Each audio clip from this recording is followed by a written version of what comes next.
Hello and welcome to the Sleepy History Channel After Dark. Tonight we're drifting off into the history of Women's Day, what inspired the movement, the challenges they faced, and how they've helped advance women's rights. Before we get started, if you're interested in things that help you relax and sleep naturally, then take a look at our top recommendations in the description below. Let's dive in. Imagine for a moment the early years of the 20th century. The world is loud with the hum of factories, the clatter of sewing machines, the shuffle of feet on cold stone floors. Women, thousands of them, are waking before dawn, pulling on their coats, and walking to work in cities like New York, Chicago, and London. They are seamstresses, spinners, typists, and teachers. They are mothers who work double shifts, one at the factory, one at home. And for the most part, the world has not yet learned to call what they do labor.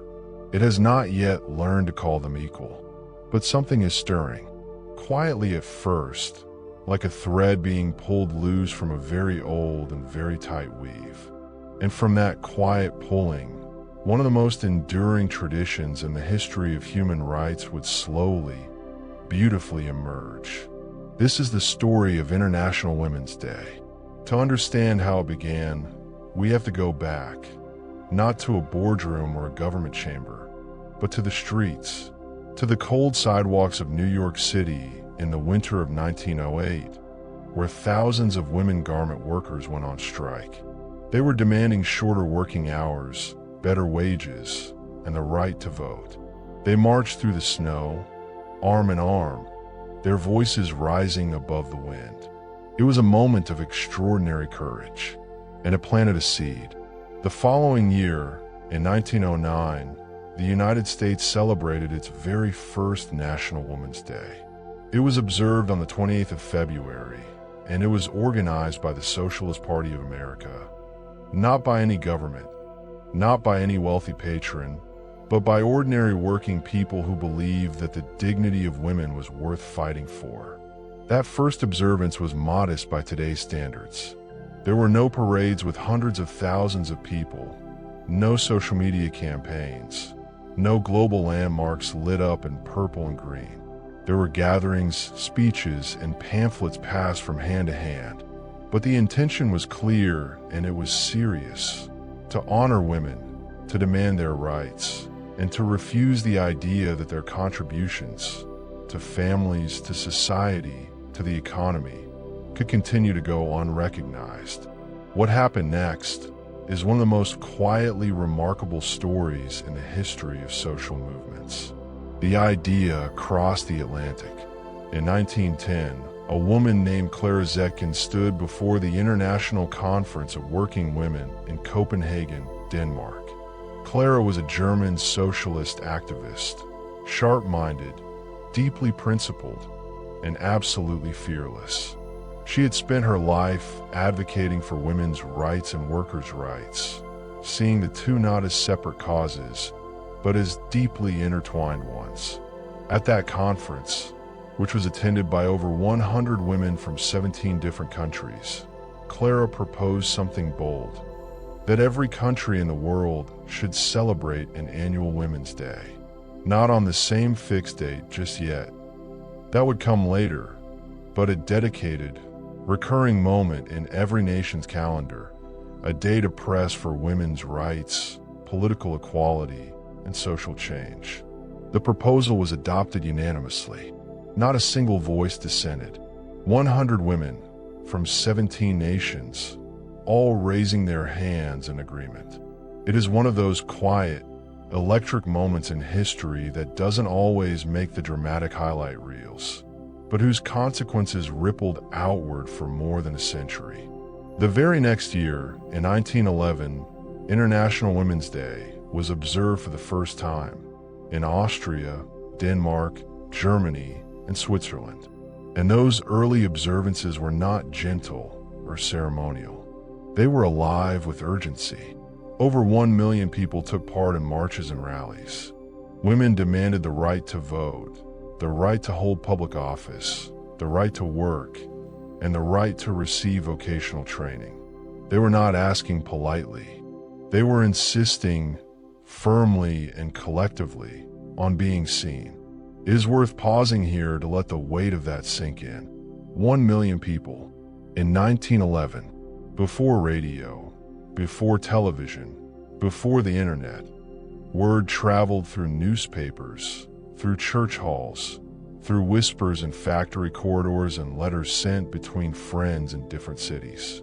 And still, 1 million people showed up. That is not a protest. That is a movement. Within just 2 years, the story would take on an even more somber and significant dimension.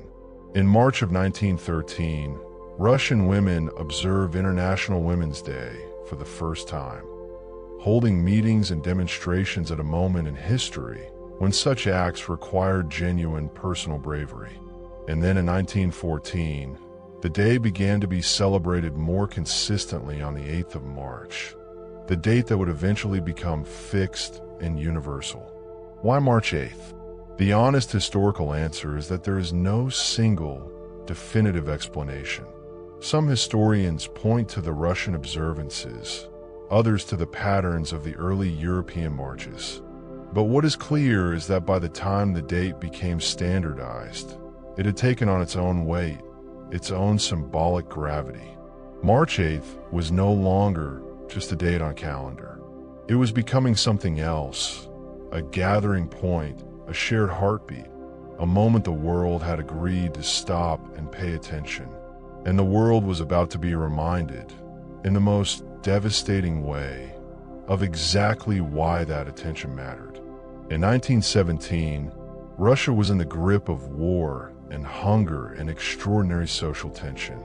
On the 8th of March, which, according to the Julian calendar then used in Russia, fell on the 23rd of February, women textile workers in Petrograd walked out of their factories and into the streets. They were hungry. They were exhausted. They had watched their sons and husbands disappear into the trenches of the First World War. And they had had enough. They struck for bread and peace. Their action is now considered one of the sparks that ignited the Russian Revolution. Within days, the Tsar had abdicated. Within the year, the new Soviet government had granted women the right to vote. A group of factory workers, marching on what had begun as an International Day of Solidarity, had helped bring down an empire. That moment illustrated something essential about what International Women's Day had always carried within it, a recognition that women's struggles were not peripheral to history. They were not footnotes or side stories. They were central, foundational. The women who marched in Petrograd were not marching about a single issue. They were marching about survival, about justice, about the basic human right to have enough to eat and enough peace to raise their children.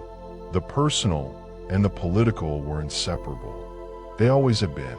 By the mid-20th century, International Women's Day was being observed across much of the socialist and communist world, particularly in the Soviet Union and Eastern Europe, where it had taken on a cultural life of its own.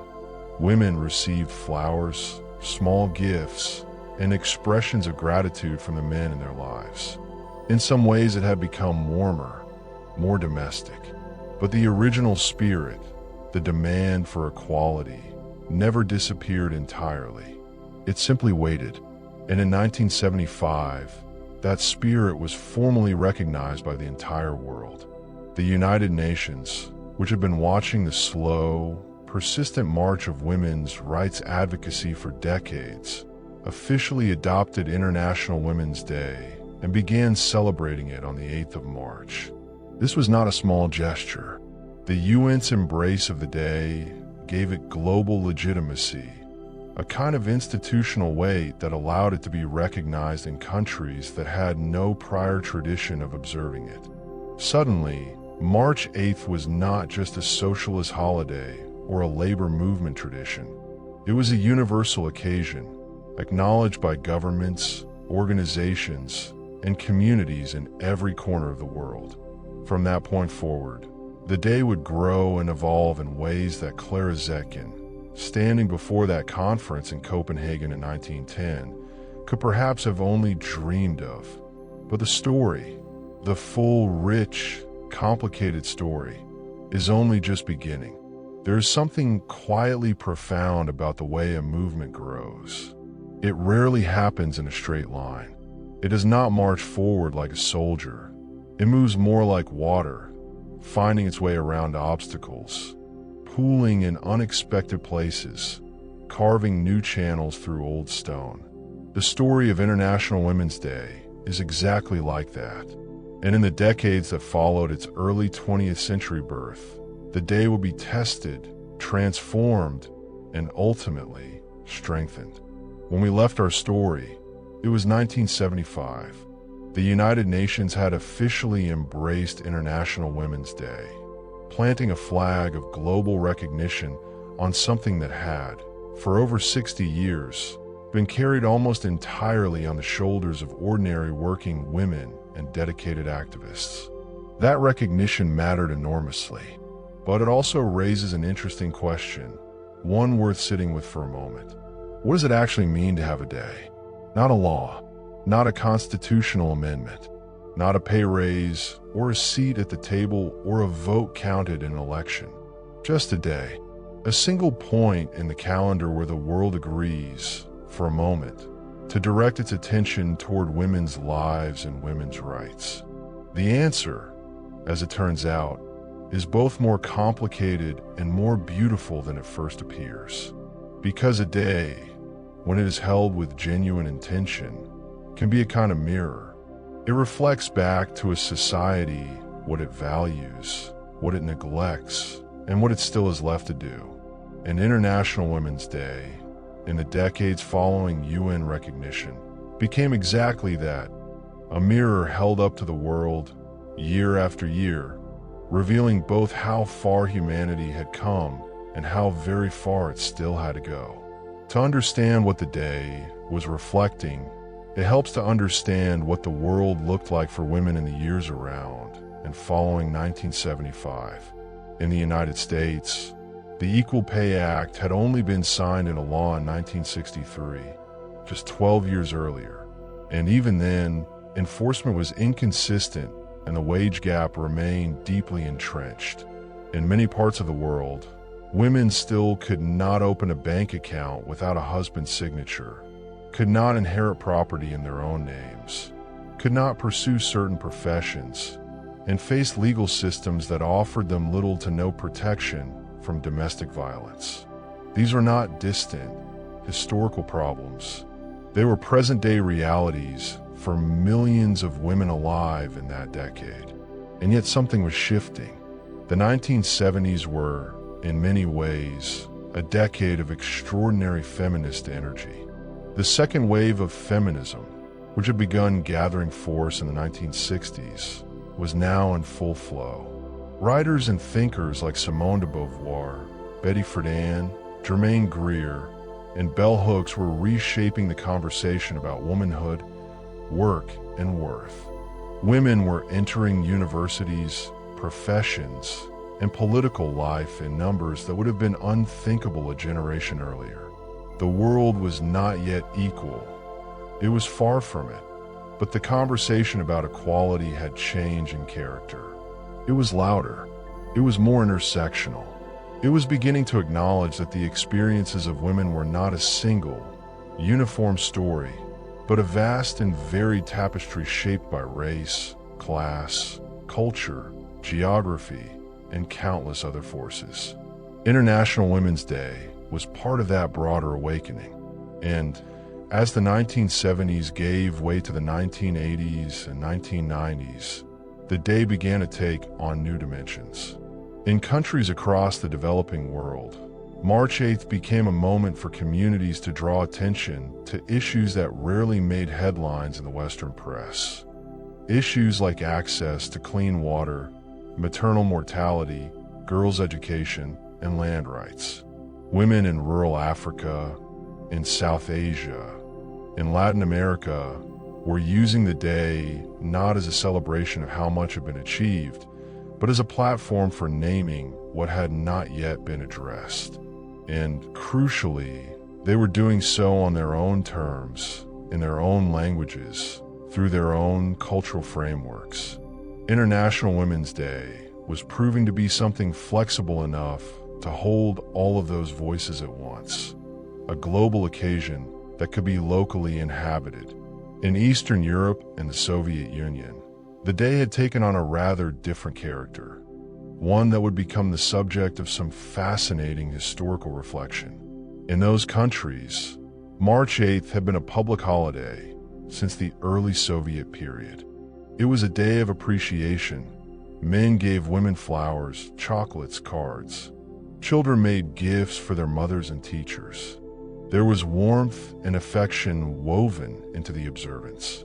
But critics pointed out something uncomfortable. In a society that officially proclaimed the equality of women, the day had become largely domesticated, a celebration of femininity rather than a demand for justice. The flowers were lovely, but women still did the majority of domestic labor. Women were still underrepresented in the highest levels of political and economic power. The celebration, in some ways, had become a substitute for change rather than a catalyst for it. This tension between celebration and advocacy, between honoring women and demanding more for them, will become one of the defining themes of International Women's Day as it moved through the late 20th century and into the 21st. It is a tension that has never been fully resolved, and perhaps it should not be. Perhaps that productive discomfort is part of what keeps the day alive and meaningful. Because here is what is important to understand. International Women's Day was never designed to be comfortable. It was born in discomfort, in the cold and the hunger and the exhaustion of women who worked in dangerous conditions for poverty wages. It was carried forward by women who were arrested, ridiculed, and dismissed. The warmth and the flowers and the social media posts that now characterize the day are not its essence. They're its surface. Beneath that surface, the original demand for justice, for equality, for the full recognition of women's humanity, pulses as steadily as it ever did. And nowhere was that pulse more urgently felt than in the work of the United Nations in the years following its official adoption of the day. In 1979, just 4 years after officially recognizing International Women's Day, the UN took a landmark step that would shape women's rights advocacy for decades to come. The General Assembly adopted the Convention on the Elimination of All Forms of Discrimination Against Women, known by its acronym, CEDAW. Sometimes described as an International Bill of Rights for Women, CEDAW outlined, in comprehensive and binding terms, what equality for women actually meant in practice. It addressed discrimination in education, employment, healthcare, political participation, marriage, and family life. It called on signatory nations not merely to avoid discriminating against women, but to actively take steps to dismantle the structures that kept women unequal. 189 countries have since ratified CEDAW. It remains one of the most widely adopted human rights instruments in history. And while ratification does not guarantee implementation, the gap between what nations promise and what they deliver has always been wide. The existence of CEDAW gave advocates around the world a powerful legal framework to hold their governments accountable. March 8th became, for many of those advocates, an annual moment to measure progress against that framework. To ask, country by country, what have you done? What have you left undone? What do you still owe? The 1990s brought another pivotal moment. In 1995, the United Nations held its fourth World Conference on Women in Beijing, China. It was one of the largest gatherings in UN history, attended by representatives from 189 countries and over 30,000 activists from non-governmental organizations around the world. The conference produced the Beijing Declaration and Platform for Action, a sweeping document that identified 12 critical areas of concern for women globally, including poverty, education, health, violence, armed conflict, economic participation, and the exercise of power. The Beijing Platform remains, to this day, the most comprehensive global framework for women's rights ever produced. It acknowledged something that earlier frameworks had sometimes glossed over: that gender equality was not simply about giving women the same opportunities as men within existing systems. It was about transforming those systems, about questioning who built them, who they were built for, and who had always been left out. International Women's Day, in the wake of Beijing, carried that more complex and more honest conversation into the world's streets and squares each March. The day was no longer simply about the right to vote or the right to work, though those rights still mattered enormously in many countries. It was about a deeper, broader reckoning with the ways that inequality was embedded in culture, law, economics, and human relationships. And the world was beginning to listen, imperfectly, unevenly, with considerable resistance in some quarters, but listening nonetheless. There is a moment in the life of any long movement when it stops being a fringe idea and becomes part of the furniture of civilization, recognized, respected, referred to. International Women's Day had reached something like that moment by the turn of the 21st century. Governments issued statements. Corporations ran campaigns. Schools held assemblies. The day was acknowledged in newspapers on every continent. The little seed planted by those New York garment workers in 1908 had grown into something vast and deep-rooted. But roots, however deep, must always be tended. And as the new century began to unfold, the women who carried International Women's Day forward knew that the work, the real work, was nowhere near finished. There is a particular kind of courage that doesn't announce itself. It doesn't arrive with drums or fanfare. It shows up quietly, in the middle of an ordinary day, in the form of a woman who decides, perhaps for the first time, perhaps after years of deciding the same thing, that she will no longer be silent, that she will speak, that she will stand, that she will refuse to accept what she has been told is simply the way things are. The 21st century opened with millions of those quiet acts of courage happening simultaneously all around the world. And International Women's Day, moving into its second 100 years, became one of the places where those individual acts of courage found each other, where they recognized themselves in one another and grew stronger for it. But before we step fully into the new century, it is worth pausing at a moment that arrived right at its threshold. Because in the year 2000, something happened that would quietly but profoundly shape the future of women's rights advocacy globally. The United Nations adopted the Millennium Development Goals, a set of 8 international development targets aimed at addressing the world's most pressing humanitarian challenges by the year 2015. Embedded within those goals, in ways that were sometimes explicit and sometimes subtle, was the question of women. Goal 3 called directly for the promotion of gender equality and the empowerment of women. Goal 5 addressed maternal health. Goal 2, universal primary education, had enormous implications for girls, who in many parts of the world were still far less likely than boys to attend school at all. The Millennium Development Goals were significant not just for what they said, but for how they said it. They treated women's empowerment not as a separate, specialist concern, a cause for dedicated advocates at the margins of the main conversation, but as central to the project of human development itself. The research was clear and accumulating. When women were educated, economies grew. When women had access to health care, children survived. When women participated in political life, governance improved. Women's equality was not a luxury or a bonus. It was a foundation. International Women's Day carried that message forward each year with renewed urgency. And as the first decade of the new century unfolded, the day began to develop something it had not always had in its earlier years: a formal annual theme. The introduction of yearly themes was a significant evolution. Rather than simply observing the day as a general celebration or protest, organizations, led increasingly by UN Women, the United Nations entity dedicated to gender equality, began framing each March 8th around a specific focus. One year the theme might center on women in rural communities. Another year it might address women in science and technology.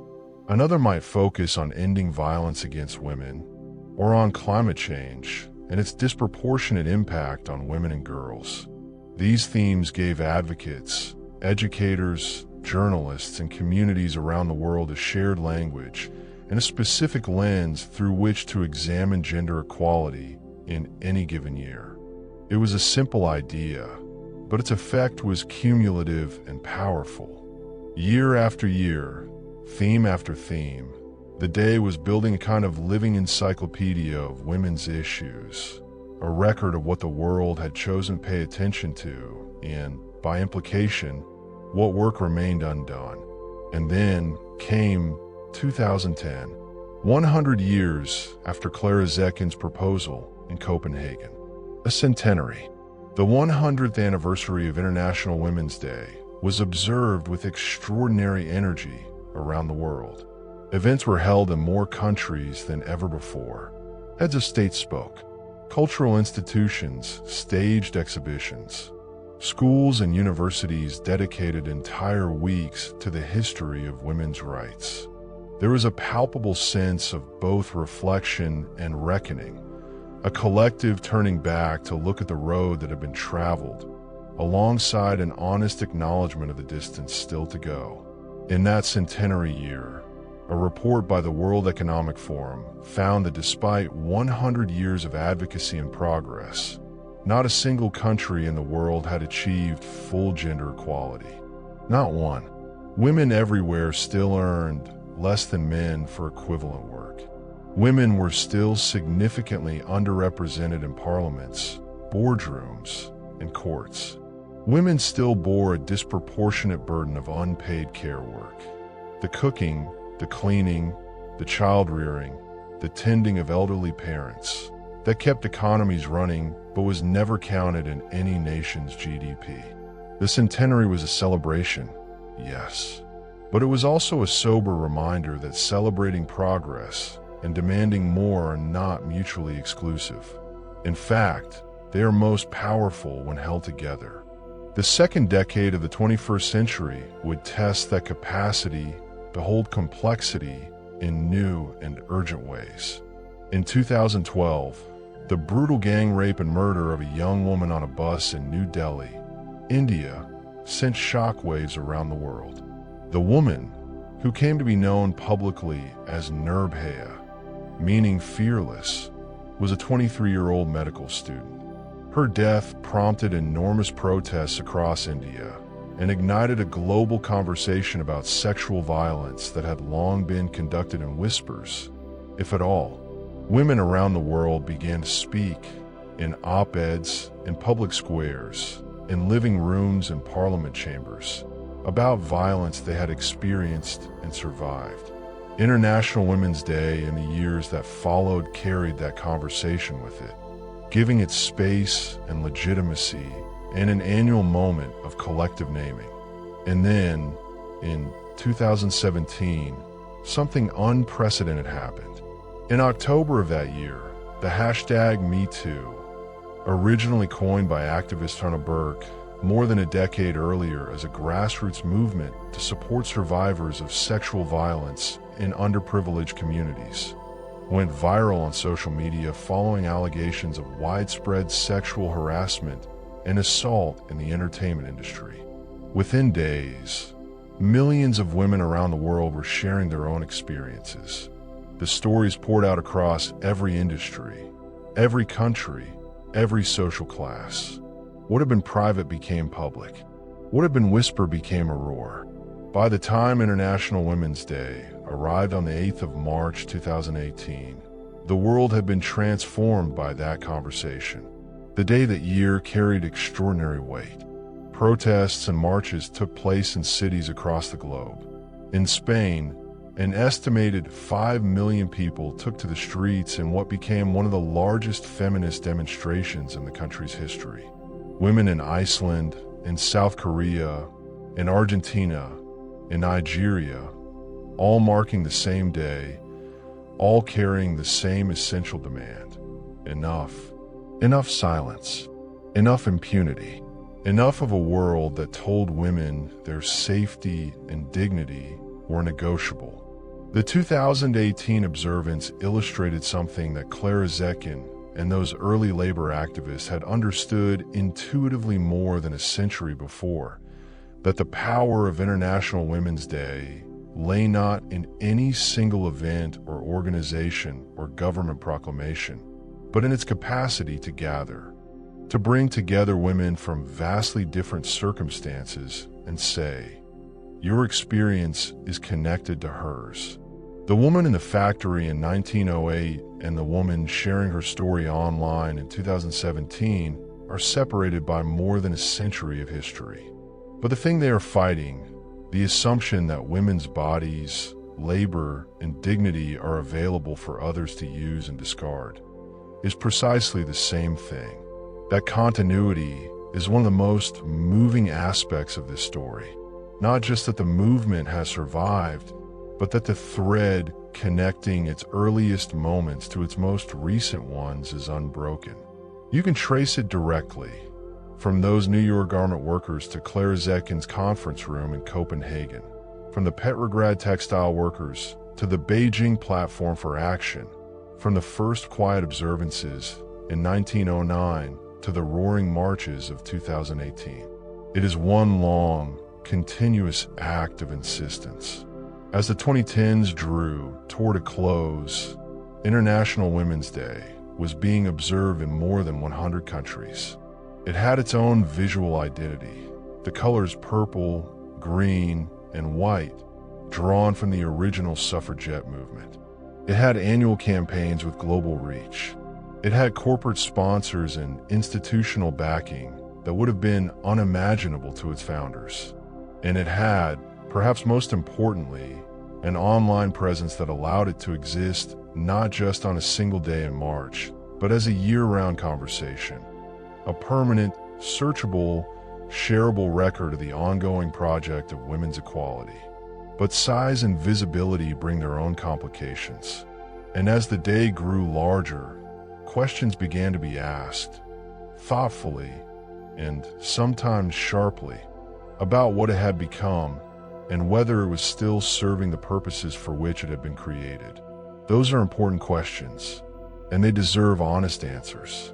Every movement, if it lives long enough, must eventually look in the mirror, not the flattering mirror of its own mythology, not the one that shows only the marches and the milestones and the moments of triumph, but the honest mirror, the one that asks uncomfortable questions, the one that reflects back not just what has been achieved, but what has been overlooked, who's been left out, and whether the thing that began as an act of radical insistence has, over time, been softened into something more palatable, more manageable, more convenient for the very systems it was built to challenge.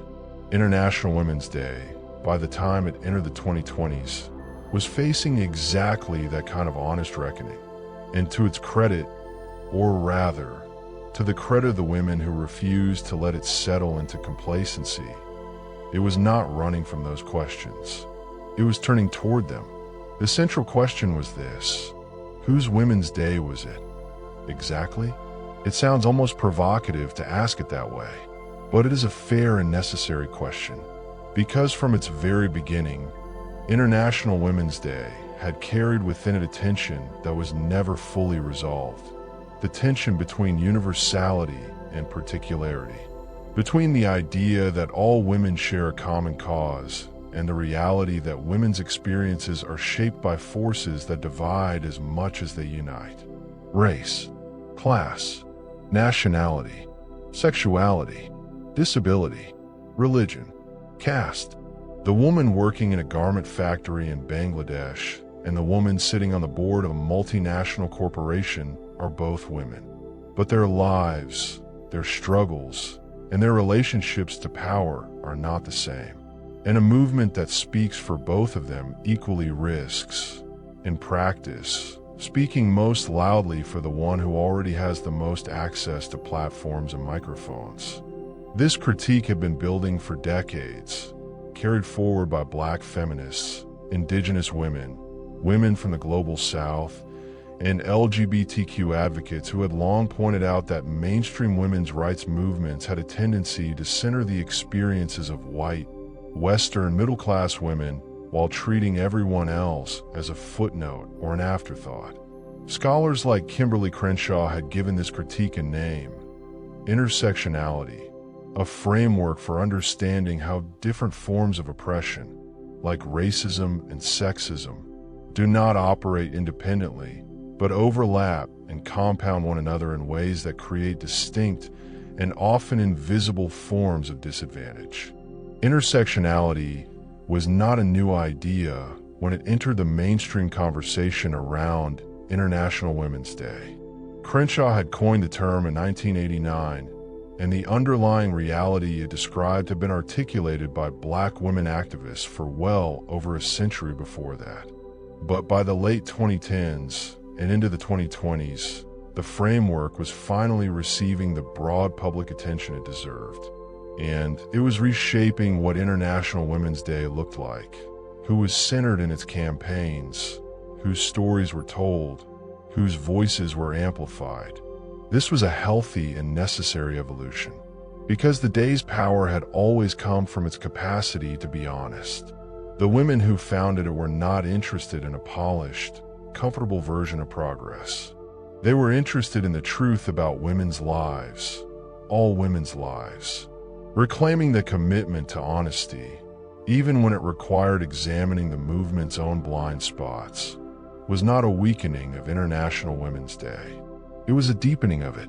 And then, in the early months of 2020, the entire world stopped. The COVID-19 pandemic arrived with a force that disrupted nearly every aspect of human life on Earth.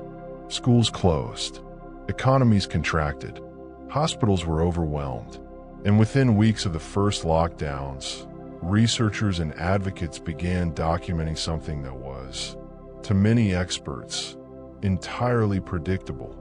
The pandemic was not affecting everyone equally. It was falling hardest on those who were already most vulnerable, and women, in country after country, were bearing a disproportionate share of the burden. The reasons were layered and interconnected. Women made up the majority of frontline healthcare workers globally: nurses, care assistants, midwives, community health workers, placing them at higher risk of exposure. At the same time, school closures pushed the work of childcare back into the home, and that work fell overwhelmingly on women. Studies conducted during the pandemic found that mothers were significantly more likely than fathers to have reduced their working hours or left paid employment entirely to manage childcare. The gender pay gap, which had been slowly narrowing in many countries over the preceding decades, began to widen again. Women's career trajectories were interrupted. Women's financial independence was eroded. And in the shadows of the lockdowns, another crisis was unfolding. Reports of domestic violence surged around the world. Women trapped at home with abusive partners had fewer opportunities to seek help, fewer places to go, and fewer people around them to notice. Domestic violence hotlines reported dramatic increases in calls. Shelters were full. The pandemic had illuminated, in the starkest possible terms, how much of the progress on women's rights was contingent, how quickly it could unravel when external pressures mounted and support systems were stripped away. International Women's Day in 2020 fell on the 8th of March, just days before the World Health Organization declared COVID-19 a global pandemic. That year's theme, chosen months before anyone could have anticipated what was coming, was I Am Generation Equality, Realizing Women's Rights. It had been chosen with optimism. It would be observed with urgency. In the years that followed, as the world slowly and unevenly emerged from the pandemic, International Women's Day became a platform for examining what the crisis had revealed and for demanding that the reconstruction of economies and societies be done differently, with women at the center, with care work recognized and valued, with the structures that had always placed the heaviest burdens on the most marginalized women finally, genuinely challenged. The 2021 theme was Women in Leadership, Achieving an Equal Future in a COVID-19 World. It acknowledged something the pandemic had made impossible to ignore, that the countries and communities which had fared best in the crisis were often those with women in senior leadership positions. New Zealand's Jacinda Ardern, Germany's Angela Merkel, Taiwan's Tsai Ing-wen. These leaders have been widely praised for their transparent, empathetic, and decisive handling of the pandemic. The evidence was not conclusive, and it was important not to reduce complex leadership questions to gender alone. But the conversation was real and valuable. It pointed towards something that advocates have been saying for years, that the exclusion of women from positions of power was not just an injustice to women. It was a cost borne by everyone. By 2023, the United Nations reported that at the current rate of progress, it would take approximately 300 years to achieve full gender equality globally.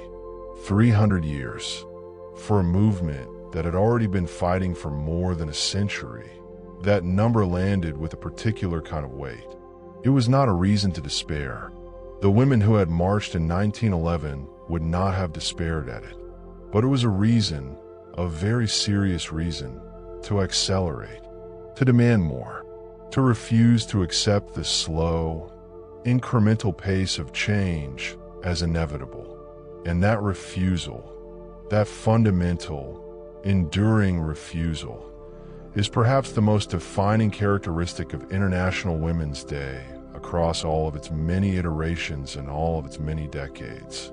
It has always been, at its heart, an act of refusal, a refusal to accept inequality as natural, a refusal to wait for change to arrive on its own timetable, a refusal to be grateful for half measures when the full measure of justice remains outstanding. The women who carry the day forward today are the inheritors of that refusal. They carry it in different languages, from different continents, through different technologies and different cultural forms. But the inheritance is intact. The thread holds, and the story, as we are about to discover, is far from over. There is a question that sits at the heart of any long movement, and it is one that International Women's Day must answer freshly every single year. Not once, not definitively, but continuously, in the way that all living things must continuously justify their existence by demonstrating that they're still growing, still reaching, still responsive to the world around them. The question is simply this: what are you for? Not what were you for once in another century, under different circumstances, but what are you for now, today, in this particular moment in history, with these particular challenges, for these particular women, in this particular world? It is a question that deserves a careful and honest answer. And to give it one, we need to look at where International Women's Day stands today, what it has become, how it operates, what it is asking of the world in the 21st century, and what the women at its center are actually living through. Let us begin with the landscape of women's rights as it exists right now.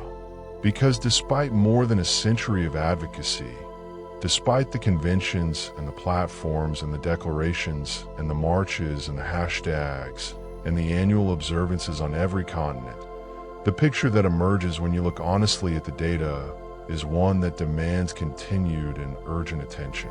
Today, women make up slightly more than half of the world's population, and yet women own less than 20% of the world's land. They hold approximately 26% of seats in national parliaments globally, a figure that has improved significantly over the past few decades, but which still means that the laws governing the lives of women are made, in most countries, predominantly by men. Women perform approximately 75% of the world's unpaid care work, the labor of feeding families, raising children, caring for the sick and elderly, work that is essential to the functioning of every society on Earth, and that appears in no country's official economic accounts. The global gender pay gap means that women earn, on average, roughly 80 cents for every dollar earned by men doing equivalent work. And 1 in 3 women worldwide will experience physical or sexual violence in her lifetime. These are not ancient statistics from a bygone era. They are current. They describe the world as it is today. And they are the reason that the women who carry International Women's Day forward do so not as a ceremonial exercise, but as an act of ongoing necessity. Within that landscape, what does the day actually do? How does it function, in practical terms, as a force for change? The answer is that it functions on many levels simultaneously, and that is precisely where its strength lies. At the most visible level, International Women's Day is a global media moment, a point in the calendar when the attention of governments, corporations, journalists, and the public turns, however briefly, toward questions of gender equality. That attention has real consequences. Policies are announced, commitments are made, reports are released. The day creates a kind of accountability structure, an annual deadline of sorts by which organizations and institutions are expected to demonstrate that they have not forgotten their stated commitments to women's equality. At a deeper level, the day functions as a network, a vast, informal, living web of organizations, activists, educators, artists, and communities who use March 8th as a focal point for work that continues throughout the year. Women's rights organizations in countries from Afghanistan to Zimbabwe use the day to launch campaigns, release research, hold public events, and draw attention to the specific challenges facing women in their communities. Schools use it as a teaching moment. Libraries curate exhibitions. Theaters stage productions. The day is, in this sense, less a single event than an ecosystem, a concentrated expression of energy that radiates outward in all directions.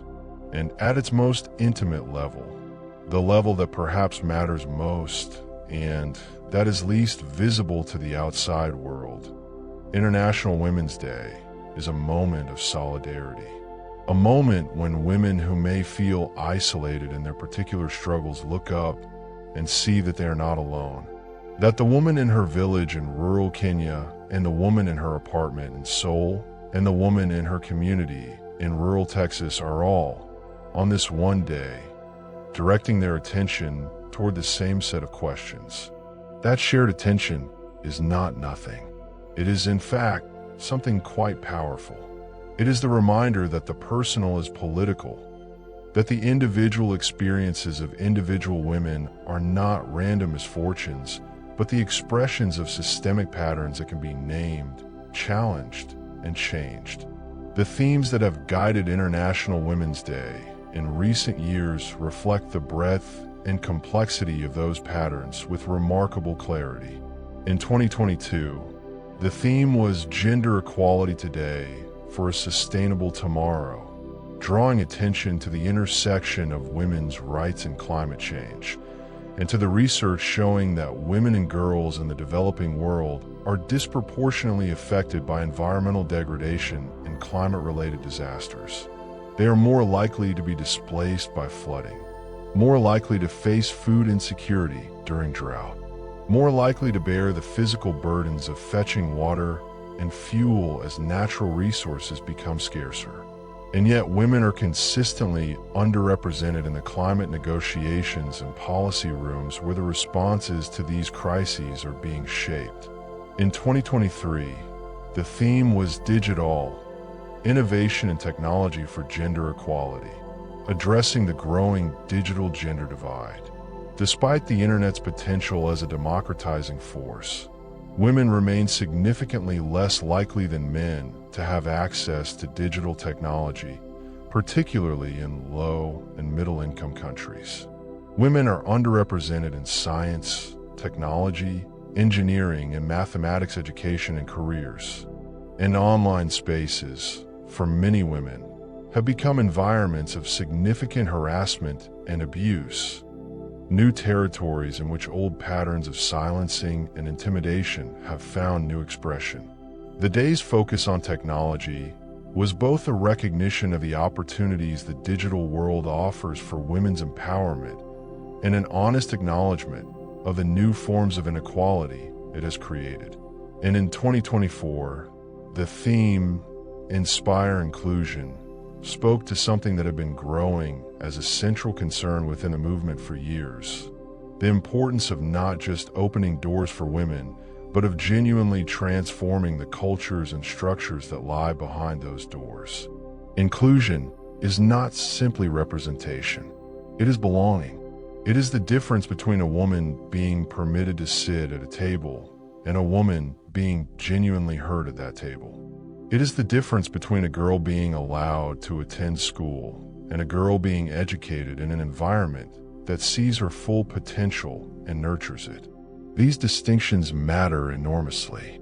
And the choice of inclusion as a theme reflected a maturation in the movement's thinking, a recognition that the work of gender equality is not finished when the numbers improve, but only when the underlying conditions of dignity and respect that make those numbers meaningful have also changed. What is striking, looking across these recent themes, is how far the conversation has traveled from those first coal marches in New York and the conference rooms of Copenhagen. The issues are more complex, more interconnected, more global in their scope. And yet the essential demand, the one that has not changed in more than a century, remains the same. See us, value us, grant us the full measure of our humanity. That demand is now being made in more languages, through more channels, with more sophisticated tools and more comprehensive frameworks than ever before. It is being made by women who have been educated in universities that once refused to admit them, who hold offices that once barred their entry, who lead organizations that once ignored their existence. And it is being made by women who have none of those advantages. Women who are making the demand from positions of profound vulnerability at great personal risk, because the alternative is silence, and silence has never served them. Both of those women, the one with the platform and the one without it, are International Women's Day. Both of them are the inheritance of those garment workers and labor activists and socialist thinkers who decided, more than 100 years ago, that a single day of shared attention could be the beginning of something lasting. Every great movement has its human face, or rather, it has many human faces, thousands upon thousands of them, most of them unknown to history, most of them never photographed or quoted or celebrated. The women who built International Women's Day into what it is today were not all famous. They were not all leaders in the conventional sense. Many of them were ordinary people who did extraordinary things in the spaces available to them, in their neighborhoods, their workplaces, their families, their communities. And it is worth spending some time with them, not just with the names that appear in history books, but with the texture of their lives and the particular kinds of courage their stories required. We have already met Clara Zetkin, the German activist whose proposal at the Copenhagen Conference in 1910 gave the day its international shape. But Clara's story deserves a little more room than we gave it earlier, because she is one of those figures who tends to be reduced to a single moment: the conference, the proposal, the unanimous vote, when in fact her life was a long, complicated, and deeply committed journey that illuminates something essential about what it has meant historically to fight for women's rights. Clara was born in 1857 in a small town in Saxony, Germany. She was educated at a progressive teachers' college in Leipzig, where she was first exposed to socialist ideas, and where she met the Russian revolutionary Clara Zetkin, whose surname she took even though they never formally married, a quietly radical act for a woman of her time and place. She spent years in exile in Paris and Zurich, writing and organizing, learning and building. She founded and edited a socialist women's newspaper called Die Gleichheit, meaning equality, which she ran for 25 years, and which became one of the most important publications in the German women's movement. She was elected to the German Reichstag in 1920 at the age of 63, and in 1932, the year before Hitler came to power, she presided over the opening session of that parliament as its oldest member, using the occasion to deliver a passionate anti-fascist speech that she knew might be her last public act in Germany. Clara Zetkin lived until 1933. She died in the Soviet Union, in exile, having spent the last years of her life watching the country she had fought for descend into the very fascism she had warned against. Her life was not a triumphant story in the conventional sense. It was a story of sustained, principled struggle against forces that were often larger and more powerful than she was. And it is that kind of story, not the clean, victorious arc, but the long, difficult, unfinished commitment that most honestly represents what International Women's Day has asked of the people who have carried it. Across the Atlantic and across the decades, other women were writing similar stories in very different circumstances. Consider Fannie Lou Hamer, who was not an International Women's Day activist in the formal sense, but whose life and work embodied everything the day stands for. Fannie Lou was born in 1917 in Mississippi, the 20th child of sharecropper parents. She spent decades laboring in the cotton fields, living in conditions of poverty and racial violence that most of her white contemporaries could not have imagined. And then, in 1962, at the age of 44, she attended a meeting of the Student Nonviolent Coordinating Committee and learned that black citizens had the constitutional right to vote, a right that had been systematically and violently denied to them throughout her lifetime. She tried to register to vote. She was evicted from a plantation where she worked. She was shot at. She was arrested and severely beaten in a Mississippi jail. And she kept going. Fannie Lou Hamer went on to become one of the most powerful voices in the American civil rights movement, a co-founder of the Mississippi Freedom Democratic Party, and a delegate to the 1964 Democratic National Convention, where her televised testimony about the violence she had endured was so compelling that President Lyndon Johnson, fearing its impact, called an impromptu press conference to pull cameras away from her. She gave that testimony anyway. Her words reached the nation, and she never stopped working for voting rights, for women's rights, for the rights of the poor, until her death in 1977. Fannie Lou Hamer's story matters in the context of International Women's Day because it is a reminder of what the day's founders always understood, but what has sometimes been obscured in its more mainstream iterations: that the fight for women's rights cannot be separated from the fight for racial justice, economic justice, and human dignity in its fullest sense. The women most in need of the protections that International Women's Day advocates for have always been the women facing multiple, compounding forms of oppression. Their stories are not additions to the main story. They're the main story. That truth was embodied with particular power by a woman named Wangari Maathai, who became, in 2004, the first African woman to receive the Nobel Peace Prize. Wangari was a Kenyan environmental and political activist who founded the Green Belt movement in 1977, a grassroots organization that mobilized women across Kenya to plant trees, combat deforestation, and restore degraded land. On the surface, it might have seemed like an environmental initiative, but Wangari understood, with the clarity of someone who had grown up watching the land her community depended on being stripped away, that environmental degradation and the disempowerment of women were not separate problems. They were the same problem, wearing different faces. The women who planted trees in the Greenbelt movement were not just restoring ecosystems. They were reclaiming agency. They were building communities. They were feeding their families. They were, in the most literal sense, putting down roots in soil that powerful interests had been trying to take from them.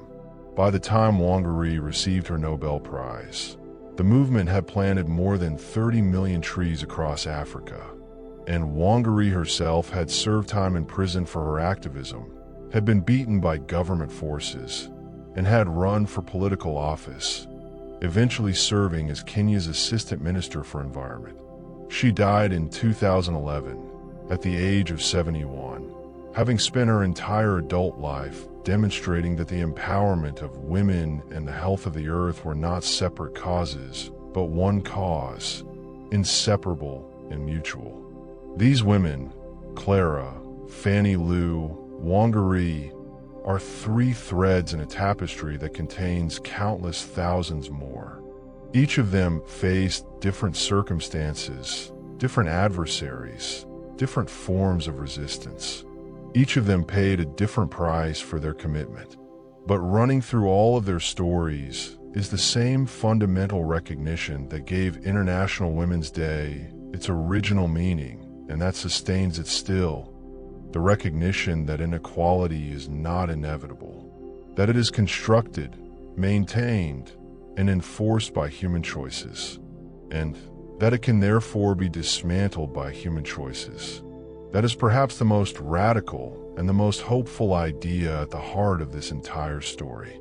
Not that change is easy or fast or guaranteed, but that it is possible, that the world as it is does not have to be the world as it remains. That a group of women in a cold city in 1908, refusing to accept their conditions, were not naive dreamers, but clear-eyed realists who understood something profound. That the first step toward changing the world is refusing to pretend that the world cannot be changed. International Women's Day, in all its complexity and evolution and imperfection, is the living proof of that refusal. It is what happens when that refusal is sustained across generations, across borders, across languages and cultures and centuries. It is what courage looks like when it is patient enough to become history. And the women making that history today, in parliaments and protests, in laboratories and literary journals, in villages and virtual spaces, are doing so in the full knowledge of everything that has come before them. They are not starting from scratch. They are standing on ground that was cleared for them, often at great cost, by women whose names they may never know. That is the gift that every generation of this movement has given to the next. Not completion, never completion, not yet, but foundation. Solid, hard-won, irreversible foundation. There is a moment in many long journeys when the traveler stops, not because they are tired, not because they have arrived, but because something in the landscape demands to be looked at carefully. A view that has opened up unexpectedly. A vista that was not visible from further back on the road. And standing in that moment, looking both at where they have come from and at where they are going, the traveler understands something about the journey that they could not have understood at its beginning. We are at something like that moment in our story. We have traveled a long way together. From the cold streets of New York in 1908 to the global digital conversations of the present day. We have met the women who founded this movement and the women who carried it forward. We have examined the institutions that shaped it and the crises that tested it. We have sat with its contradictions and celebrated its achievements. And now, from this particular vantage point, it is worth looking at something that does not always get enough attention in the history of International Women's Day: The art, the culture, and the creativity that have always run alongside the politics, feeding it, sustaining it, and sometimes saying things that policy documents and protest chants cannot. Because here is something that is easy to overlook when we focus, as we must, on the hard facts of inequality, the wage gaps and the representation statistics, and the violence data. It is this: women have always made meaning. In the midst of every struggle, in the heart of every injustice, women have been writing and painting and singing and storytelling. They have been making art that names their experience, that insists on their interiority, that refuses the reduction of their lives to a set of grievances or a list of demands. And that creative insistence has been, throughout history, one of the most powerful forces in the movement for women's equality. Think of Virginia Woolf, sitting down in 1929 to write A Room of One's Own. Her extended essay on women in fiction and on the material and psychological conditions that make creative life possible or impossible. Woolf's central argument was deceptively simple. A woman must have money and a room of her own if she is to write fiction. But beneath that simplicity lay a profound and sweeping analysis of the way that women's creative and intellectual potential had been systematically suppressed, not through dramatic acts of overt oppression alone, but through the quiet, daily accumulation of small denials. No access to libraries, no right to property, no time that was not already claimed by others, no tradition of foremothers to learn from and argue with. Woolf was not writing a political manifesto. She was writing literature, but the political implications of her argument were radical and enduring, and they echo forward through every subsequent conversation about women's equality in professional and creative life. Think of Toni Morrison, who spent her career writing novels that placed Black women's inner lives, their grief, their joy, their complexity, their full humanity, at the absolute center of American literature. In doing so, she was making an argument as powerfully as any activist ever has for the equal worth and equal dignity of those lives. Her novel Beloved, published in 1987, explored the legacy of slavery through the story of a woman who makes an unimaginable choice to protect her daughter from the life she herself has been forced to live. It won the Pulitzer Prize. It was later named the best work of American fiction of the past 25 years by the New York Times. And it remains, among many other things, a testament to the insistence of women's stories on being told, on existing, on mattering, on refusing to be forgotten. Think of Malala Yousafzai, who began writing a blog for the BBC at the age of 11, under a pseudonym, documenting the Taliban's efforts to close girls' schools in the Swat Valley of Pakistan. She was a child with a pen, or rather, a child with a laptop and an internet connection and the extraordinary courage to use it. In 2012, when she was 15, she was shot in the head by a Taliban gunman on her school bus. She survived. She continued. She went on to become the youngest person ever to receive the Nobel Peace Prize in 2014 at the age of 17. And the thing she has always said, with unwavering clarity, is the same thing that the women of 1908 were saying with their feet on the frozen pavement. That education is not a privilege. It is a right, and no force on earth has the authority to take it away. These women, Woolf, Morrison, Malala, are not usually listed in the official histories of International Women's Day. They did not organize marches or draft resolutions or address UN conferences, at least not primarily.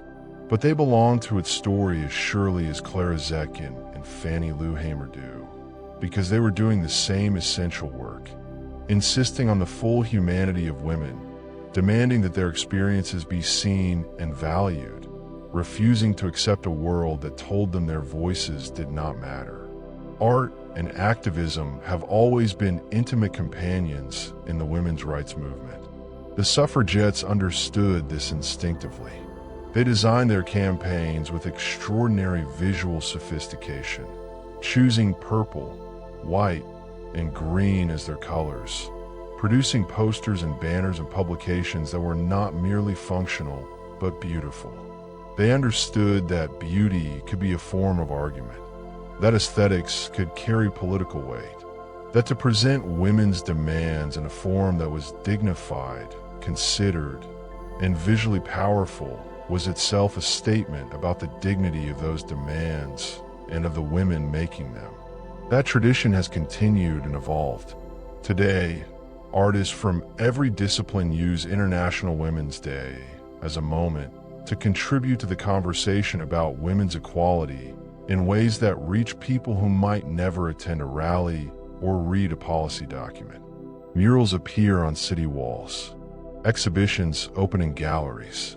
Films premiere. Musicians release work. Poets read in public squares. Choreographers stage performances that put women's bodies, their strength, their vulnerability, their autonomy, at the center of the stage. Each of these acts is, in its own way, a form of the same insistence that has always driven this movement. See us, hear us, understand that our stories are not peripheral to the human story. They are woven into its very center. There is also something worth saying about humor, because humor has always been a weapon in the arsenal of the women's rights movement, and it does not always receive the recognition it deserves. From the sharp wit of the early suffragette pamphlets to the political comedy of women like Hannah Gadsby, Wanda Sykes, and Hassan Minhaj's frequent collaborators, to the satirical social media accounts that skewer gender inequality with devastating precision, women have always known how to use laughter as a form of resistance. Laughter disarms. It makes the absurdity of injustice visible in ways that outrage sometimes cannot. It creates community among people who recognize themselves in the joke. And it has a particular power to reach people who might otherwise turn away from a more earnest or confrontational approach. This is not a trivial point. Movements that cannot laugh at themselves and at the world they are trying to change tend to become rigid and self-serious in ways that ultimately limit their reach. International Women's Day, at its best, has always had room for joy as well as anger, for celebration as well as demand, for the full range of human expression, including the kind that makes you laugh until you cry, or cry until you laugh. Because sometimes the gap between the world as it is and the world as it ought to be is so enormous that the only honest response to it is both at once. And threading through all of it, the art, the activism, the humor, the history, is story. Story is the oldest technology humanity possesses for transmitting meaning across time and distance. It is how cultures remember who they are. It is how movements sustain themselves across generations. It is how individual experience becomes collective understanding. And it is, ultimately, what International Women's Day has always been doing, telling a story. A very long, very complex, very human story about half the world's population and their insistence on being fully, freely, equally alive. That story is still being written. Every year, on the 8th of March, millions of people around the world add their voices to it. And every voice matters. Not because every voice says something new, but because the act of speaking, of adding oneself to the chorus, is itself a form of participation in something larger than any individual life. It is the act of saying, I am here.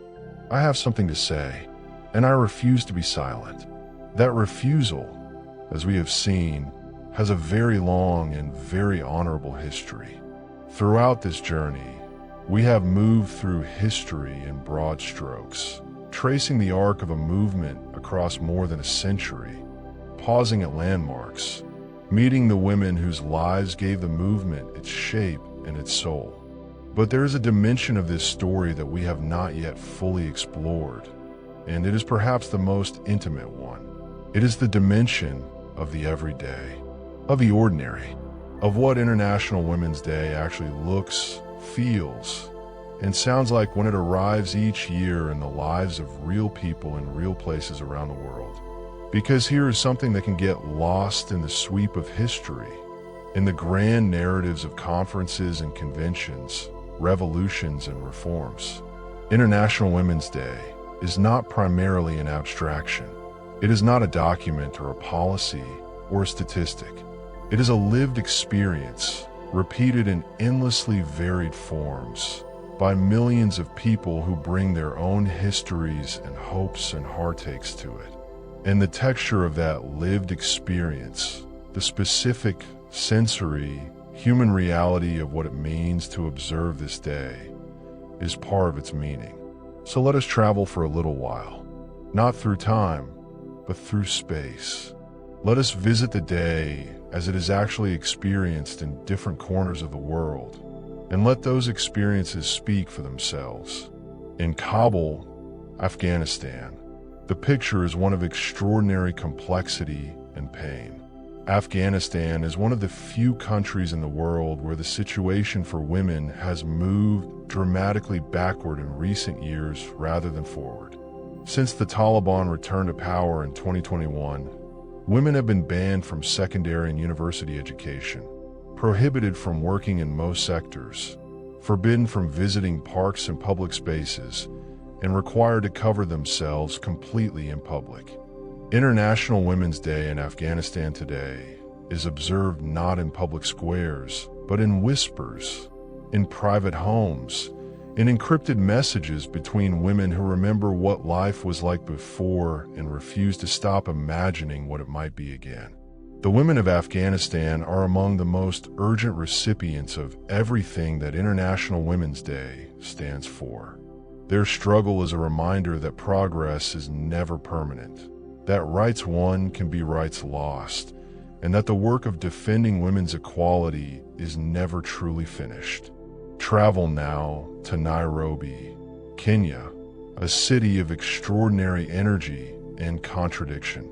Here, International Women's Day is observed with a combination of formal institutional events and grassroots community gatherings that reflect the particular texture of women's lives in East Africa. Women's organizations hold forums on issues like land rights, access to reproductive health care, and the representation of women in Kenya's parliament, which has actually been a sign of genuine progress. Kenya's constitution, adopted in 2010, requires that no more than 2/3 of elective and appointed bodies be of the same gender, a provision that has meaningfully increased women's political representation. At the same time, on the streets of Nairobi's informal settlements, women gather in savings cooperatives, known as chamas, to pool resources, support one another, and build economic independence in conditions where formal financial systems have often failed them. These chamas are, in their own quiet way, as radical and as powerful as any policy reform. They are women in community with each other, refusing to wait for systems to change before they begin building something better. Cross to Mexico City, where International Women's Day has taken on a particular urgency in recent years. Mexico has been grappling with a devastating crisis of femicide, the gender-based killing of women, with an average of 10 women murdered every single day. The response from Mexican women has been fierce, creative, and unignorable. In 2020, hundreds of thousands of women marched through Mexico City on March 8th in one of the largest demonstrations in the country's history. They carried photographs of missing and murdered women. They painted their hands red and pressed them against the walls of government buildings. They chanted the names of those who had been killed. The following day, March 9th, women across Mexico staged a national strike, staying home from work and school to demonstrate what the country would look like without women's participation. It was called Un Día Sin Nosotras, a day without us. The impact was visible and visceral, and it was a reminder that International Women's Day, at its most powerful, is not a celebration of how far things have come. It is a demand for how much further they must go. Move now to Iceland, a country that consistently ranks at or near the top of the World Economic Forum's Global Gender Gap Index. And that offers a striking contrast to the situations we have just visited, while also demonstrating that even the most progressive societies have unfinished business. Iceland first achieved full women's suffrage in 1920. It elected the world's first female president, Vigdis Finnbogadóttir, in 1980. It has, for decades, had some of the world's most progressive policies on parental leave, childcare, and equal pay. And yet, in 1975, Icelandic women went on strike. 90% of the country's women refused to work, cook, or look after children for a single day to demonstrate the indispensable value of their labor. The country ground to a halt. Men scrambled. The event, known as the Women's Day Off, was one of the most effective demonstrations of women's economic power in history. And it did not happen because Icelandic women had nothing to complain about. It happened because even in a relatively progressive society, women's work was still undervalued, underpaid, and taken for granted. 50 years later, in 2025, Icelandic women struck again, for the same reasons, because the work is still not done. These four places, Kabul, Nairobi, Mexico City, Reykjavik, are four very different worlds. The challenges facing women in each of them are shaped by vastly different histories, economies, cultures, and political systems. And yet something connects them. Something runs beneath all four of these stories like a common current. It is the refusal of women to accept the terms being offered to them. The insistence on something better, something more, just something more fully human. That refusal looks different in each place. It sounds different. It carries different risks and different costs. But it is recognizably the same impulse, the same fundamental insistence that sent women into the streets of New York in 1908.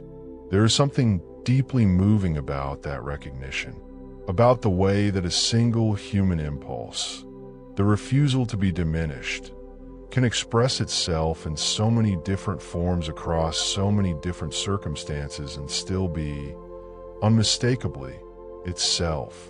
International Women's Day holds all of those expressions simultaneously. It is, in that sense, one of the most genuinely universal human occasions on the calendar. Not universal in the sense that it means the same thing everywhere.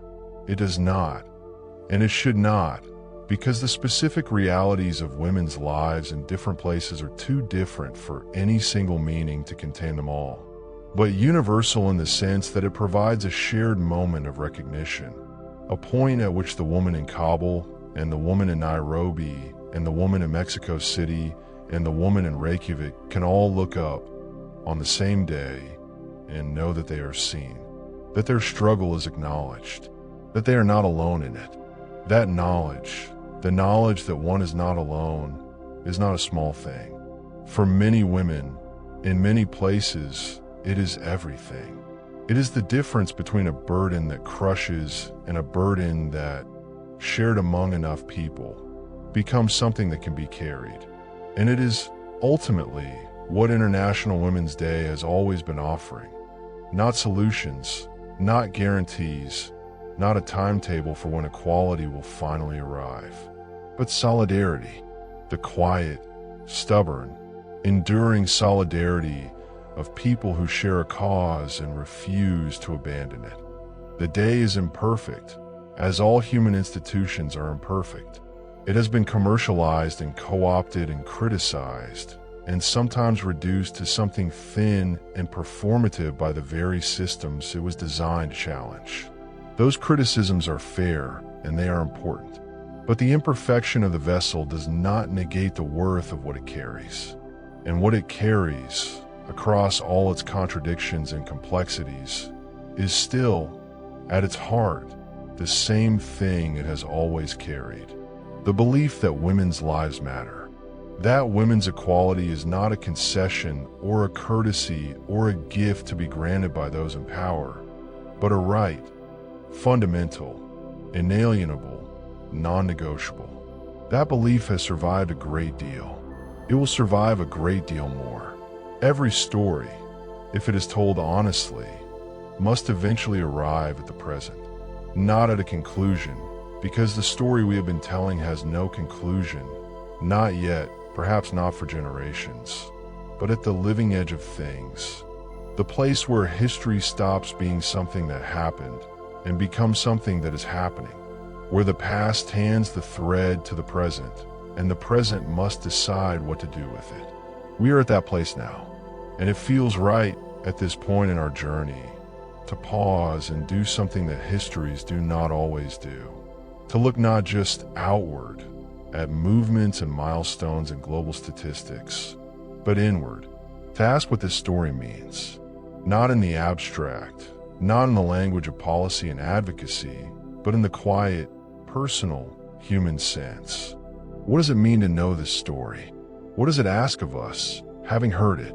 Because stories like this one, long stories, true stories, stories about the slow and difficult and never quite finished work of making the world more just, do not leave us unchanged if we receive them honestly. They ask something of us. They place something in our hands.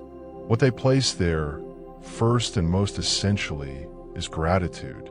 Not the comfortable, passive kind of gratitude that asks nothing in return, but the active, consequential kind, the kind that recognizes a debt and wants to honor it.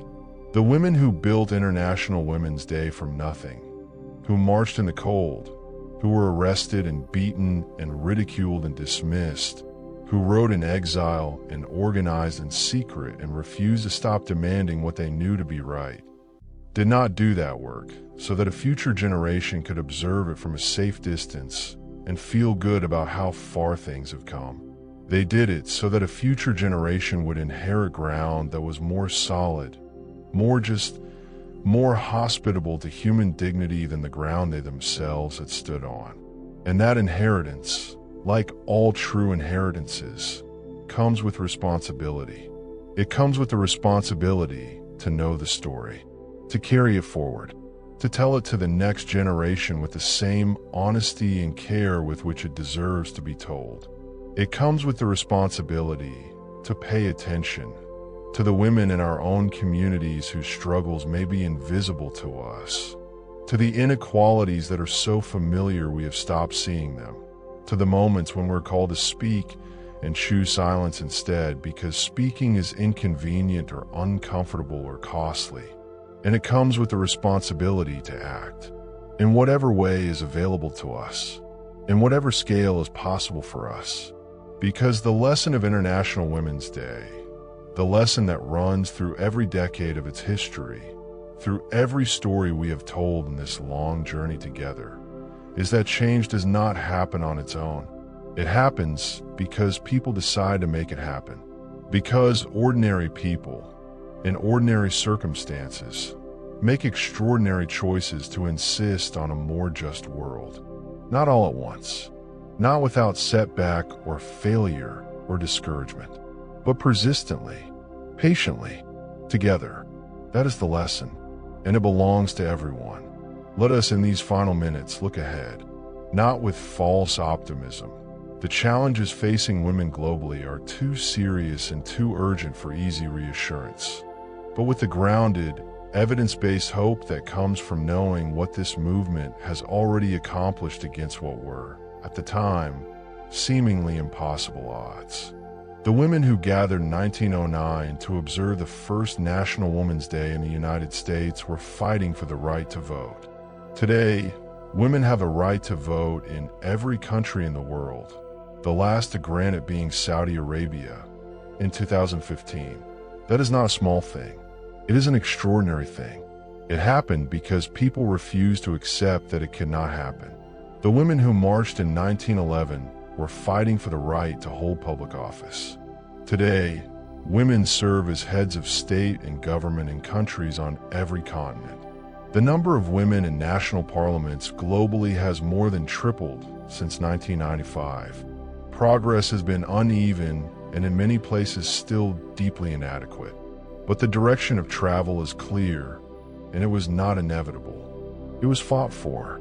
The women who organized in the factories and tenements of early 20th century cities were fighting for basic labor protections, for a working day with a beginning and an end, for wages that could sustain a life, for conditions that did not kill.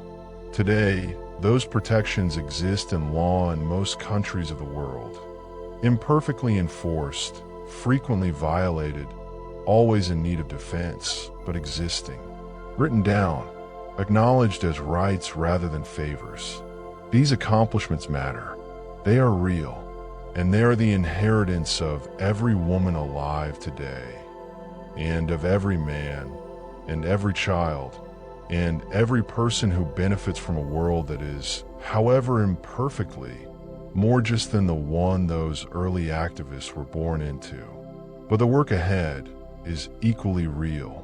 The United Nations tells us that at current rates of progress, full gender equality globally is still generations away. Climate change is deepening the vulnerabilities of the women least equipped to withstand it. Digital technology is creating new forms of harassment and exclusion alongside its extraordinary opportunities. In country after country, rights that were hard-won are under political pressure. Reproductive rights, protections against domestic violence, access to education and healthcare, the freedom to move through public space without fear. The movement that built International Women's Day was built precisely for moments like this, for moments when the ground shifts and the work must be defended as well as advanced. And there is, in the 21st century, a new dimension to that work, one that the founders of International Women's Day could not have fully anticipated but would, once suspects, have embraced with clear-eyed pragmatism. It is the recognition that gender equality is not only a women's issue. It never was. But the language for saying so clearly and the evidence base for understanding why has never been stronger than it is today. Research consistently shows that gender equality benefits everyone. Economies with greater gender equality are more productive, more innovative, more resilient. Communities with greater gender equality have better health outcomes, lower rates of violence, stronger social cohesion. Children raised in households where gender equality is modeled and practiced fare better on virtually every measure of well-being. Men in more gender-equal societies report higher levels of life satisfaction and mental health. Equality, it turns out, is not a zero-sum game. It is not something that women gain at men's expense. It is something that the whole of humanity gains when it finally decides to stop leaving half its potential on the table. That is perhaps the most important message that International Women's Day carries into the future. Not a message of grievance, though the grievances are real and legitimate and must be named. Not a message of blame, though accountability matters and must be demanded, but a message of possibility, of what becomes available to the whole human family when women are fully, freely, equally included in it. The women who will observe International Women's Day 10 years from now, 20 years from now, 50 years from now, will be standing on ground that is being shaped right now by the choices being made in parliaments and courtrooms and schools and laboratories and living rooms and social media feeds and community meetings and private conversations. by choices made by people who know this story and feel the weight of it and decide, because of that weight, to act. The thread that began in the garment districts of New York, that ran through the conference rooms of Copenhagen and the streets of Petrograd, that passed through the hands of Clara Zetkin and Fannie Lou Hamer and Wangari Maathai and Malala Yousafzai and millions of women whose names history did not record. That thread is here now, in this moment, in this story that we have told together, and it is being handed forward to the next generation of women who will refuse to be silent, to the next generation of allies who will choose solidarity over comfort, to the next generation of activists and artists and educators and leaders and ordinary people doing extraordinary things in the spaces available to them. The story continues. It will always continue, because the insistence at its heart, the insistence on dignity, on equality, on the full and unconditional worth of every human life, is not the kind of thing that can be finished with, set aside, declared complete. It must be lived actively and consciously by every generation that inherits it. This generation has inherited it, and now, as always, the question is simply, what will we do with it? This concludes our journey through the history of Women's Day. As a reminder, if you're looking for things to help you relax and sleep better naturally, please check out our favorite items in the description below. And don't forget to give us a thumbs up, subscribe, and turn on notifications so you know when the next journey through history is ready to embark on. Thanks again, and have a good night.